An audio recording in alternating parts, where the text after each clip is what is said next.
Welcome back. రాష్ట్రంలో మళ్లీ current కోతలు, క్రాప్ హాలిడేలు వచ్చాయన్నారు కేసీఆర్. డిసెంబర్ 9 నాడే రుణమాఫీ చేస్తామని రేవంత్ అన్నాడని గుర్తు చేశారు.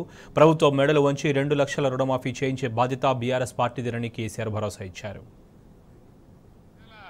ఎక్కడ చూసినా వరి కోతలు ఉండే, ఇవాళ కరెంటు కోతలు, క్రాప్ హాలిడేలు. ఇదేంద్రా అంటే ఆ రోజు ఇవాళ ముఖ్యమంత్రి చెప్పిండు 2 లక్షల రుణమాఫీ డిసెంబర్ 9 తారీఖు.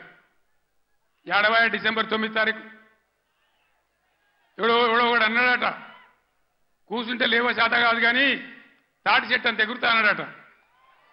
డిసెంబర్ 9 పోయింది, అన్ని పోయినాయి. మళ్ళా ఆగస్టు 15కి చేస్తామంటారు.